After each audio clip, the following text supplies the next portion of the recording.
జీవితంలో ఎన్ని విజయాలు సాధించినా కన్న తండ్రిని కోల్పోవడం అనేది పూడ్చలేని లోటు. Big boss season 9 contestant demon Pavan ప్రస్తుతం అటువంటి ఒక తీరని వేదనలో ఉన్నాడు. గత కొన్ని సంవత్సరాలుగా ప్రాణాంతకమైన క్యాన్సర్ వ్యాధితో బాధపడుతున్న పవన్ తండ్రి దుర్గాప్రసాద్ నిన్న తుది శ్వాస విడిచారు. నిన్న రాత్రి హైదరాబాద్ నుంచి తండ్రి భౌతిక కాయాన్ని స్వస్థలమైన పశ్చిమ గోదావరి జిల్లా తణుకుకు తరలించారు.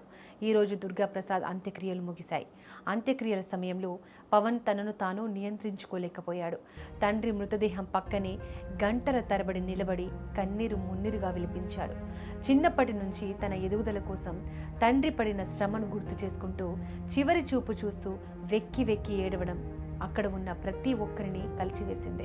తన జీవితంలో అతిపెద్ద సపోర్ట్ను కోల్పోయానన్న బాధ పవన్ ముఖంలో స్పష్టంగా కనిపించింది. ఆ కన్నీటి వీడ్గోలు చూసిన బంధువులు, స్నేహితులు కూడా కంటతడి పెట్టారు. కష్టకాలంలో మిత్రుడికి తోడుగా నిలిచేందుకు బిగ్ బాస్ తోటి కంటెస్టెంట్ రీతు చౌదరి, ఇమాన్యుయల్ ప్రత్యేకంగా తణుకు చేరుకున్నారు. డెమాన్ పవన్, రీతు చౌదరి మధ్య బిగ్ బాస్ హౌస్లో ప్రత్యేకమైన అనుబంధం ఉంది. వీరిద్దరూ కేవలం ఆటలోనే కాదు, వ్యక్తిగతంగా కూడా ఒకరికొకరు ఎంతో గౌరవం ఇచ్చిపుచ్చుకుంటారు. ఆ బాండింగ్ ఇక్కడ మరోసారి బయటపడింది. పుట్టెడు దుఃఖంలో ఉన్న పవన్ను రీతు చౌదరి దగ్గరకు తీసుకొని ఓదారుస్తున్న దృశ్యాలు అందరినీ ఎమోషనల్కు గురిచేస్తున్నాయి. తోటి కంటెస్టెంట్గా కాకుండా ఒక సొంత మనిషిలా ఆమె పవన్కు ధైర్యం చెప్పే ప్రయత్నం చేసింది. అటు ఇమాన్యుయల్ కూడా పవన్ వెంటే ఉండి పవన్ను పరామర్శించాడు.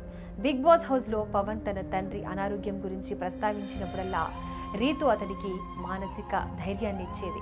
తండ్రి కోలుకోవడానికి పవన్ పడిన ఆరాటం రీతుకి బాగా తెలుసు. అందుకే ఈ విపత్కర సమయంలో ఆమె పవన్ను ఒంటరిని చేయకుండా తన వంతుగా అండగా నిలబడింది.